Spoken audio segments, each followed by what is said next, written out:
Sebelum masuk medsos, kita akan sampaikan tentang ghibah secara langsung seperti ini. Di hadapan orang yang menggunjing, kita harus tahu menggunjing itu apa. Menggunjing itu menyebutkan sesuatu kejelekan orang yang orang itu kalau mendengar akan marah kepada kita. Sesuatu yang memang terjadi. Kalau sesuatu itu tidak terjadi namanya fitnah. Makanya kalau kita menyebut kejelekan orang, yang orang itu kalau mendengar dia akan marah, itu namanya menggunjing. Na'udzubillah menggunjing pezina. Orang zina di kampungnya, tapi sak kampung dosa semuanya. Karena pas setiap hari jadi makanan. Obrolan tentang si pezina, bezina, bezina. Na'udzubillah, hati-hati. Hati-hati. Sehingga bisa, jadi setan itu kalau menjerumuskan orang dahsyat. Dibuat orang bermaksiat, setelah itu apa? Orang bermaksiat dengan menggunjing. Senang tepuk tangan setan. Yang zina satu orang, tapi satu kampung dosa semuanya. Maka hati-hati. Kalau Anda melihat orang melakukan dosa, mendengar informasi, tutup. Artinya apa? Jangan biasa menggunjing. Kecuali kejahatan yang sifatnya kedoliman. Harus kita angkat kalau kita tidak bisa segera menyelesaikan. Na'udzubillah orang minuman keras dia sembunyi. Pengen tobat dan sebagainya. Kita ceritakan ke orang lain. Nggak boleh. Baik. Kemudian di hadapan orang yang menggunjing, ngomongin kejelekan orang, apa yang harus kita lakukan? Ada dua pilihan. Ada dua hal, ada dua pilihan dan tidak ada ketiganya. Yang pertama, kalau Anda mendengar orang menggunjing, maka yang pertama adalah Anda berani mengingatkannya.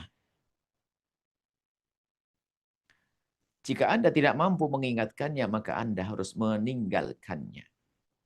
Tidak boleh Anda ikut tetap duduk di situ tapi tidak mengingatkan dan tidak pergi. Karena duduknya Anda itu memberi semangat dia. Seolah-olah Anda setuju dengan dia. Dan sungguh orang menggunjing itu tidak akan ada kecuali ada lawannya. Adakah orang menggunjing di depan dengan tembok? Adakah orang ke kebun langsung ketemu kebun nanas atau kebun apa langsung gunjing dengan pepohonan? Enggak ada. Jadi seseorang menggunjing karena ada manusia. Jadi kalau Anda duduk dengan orang menggunjing, kalau Anda diam, tidak mengingatkan, atau Anda tidak pergi, Anda sebenarnya syarik, kongsi dengan dia, di dalam menggunjing. Nah, ini kan di alam nyata. Kalau di alam maya bagaimana? Kalau Anda tahu itu akun orang yang suka menggunjing, Anda masuk saja, Anda mendukung dia, sudah. Anda ikut menggunjing. Kenapa Anda ikut-ikutan dengan dia? Kan meramaikan dia Anda itu. Belum lagi, lihat. Biarpun Anda katanya, tapi saya hanya melihat, tidak ikut-ikutan. Hati Anda telah kotor kok. Telah masuk di otak Anda tentang kejelekan seseorang kan? Tentang kejelekan seseorang. Sehingga hati Anda menjadi kotor, Anda prasangka buruk dengan orang tersebut. Maka bahaya Anda mendengar itu. Lalu bagaimana kalau tiba-tiba kok Anda datang di beranda saya atau di tempat saya, tiba-tiba saya melihat orang menggunjing, segera tutup. Kalau ngomongin orang lain. Dan istighfarlah.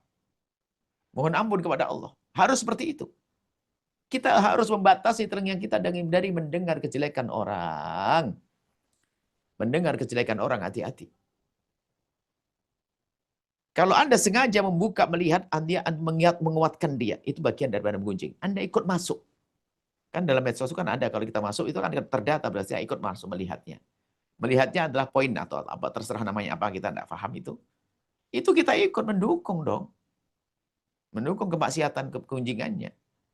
Tapi kalau tidak sengaja tiba-tiba masuk, kok tidak melihat, maka saat itu Anda harus segera memutus. Anda mau komentar apa? Nasihati dia, memang dia pengen nasihat. Nggak ada perlunya. Yang jelas Anda masuk dalam dunia medsos itu kan, Anda masuk itu seolah Anda baik Anda menyukai, tidak menyukai, Anda masuk sudah digolong sebagai penontonnya. Mungkin Anda bertanya, apakah bolehkah saya mengingatkan menasihati dia? Dia belum tentu baca, bisa saja dihapus kok nasihat Anda. Kalau yang nasihati datang ke orangnya langsung. Bukan melalui medsos. Karena medsos Anda meramaikan medsos. Kalau Anda serius tidak di medsos Anda. Anda melihat orangnya, cari akun, cari teleponnya dan sebagainya. Kenapa? Meramaikannya itu adalah bagian daripada mengangkat kebiasaan menggunjing tersebut. Nah, kalau ternyata kita tadi tidak pengen melihat tiba-tiba nongol, tidak sengaja melihat, yaitu tadi harus segera Anda putus. Ingat dosanya besar. Kemudian lebih dari itu, kalau kita mendengar biarpun tidak sengaja, hati kita tuh gampang rusak dengan informasi. Nggak sengaja ada tiba-tiba, Anda tidak pengen menggunjing, tiba-tiba ada orang ngomong begini. Anda lagi lewat, tiba-tiba ada orang berkata, Mbak, tetangga kita tuh dia melakukan gini, gini, gini. Padahal Anda tidak ingin mendengar, tapi terdengar apa yang terjadi pada diri Anda. Hati Anda rusak, langsung prasangka buruk kok. Sehingga para kekasih Allah itu doanya unik. Ya Allah, tutuplah aib hamba-hambamu dari mataku ya Allah. Minta ditutup aibnya. Sekarang Anda dengar, kan ngotori hati. Jangan kotori hati. Ya. Jadi tidak boleh tidak perlu Anda mengomentari, tidak boleh Anda mengikuti. Kalau memang itu penggunjing, Anda putus. Kalau ternyata memang tiba-tiba masuk di handphone Anda, maka segera Anda hapus dan selesai. Jangan biasa ngikuti. Karena minimal paling rendahnya sebelum hukuman di akhirat, hati Anda kotor. Hati Anda prasangka buruk kepada dia.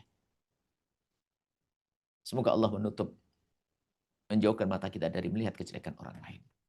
Dan mengampuni kita semuanya. Wallahu a'lam bishawab. Anda menyaksikan video ini, jangan lupa berselawat kepada baginda Nabi Muhammad sallallahu alaihi wa alihi wa sahbihi wasallam.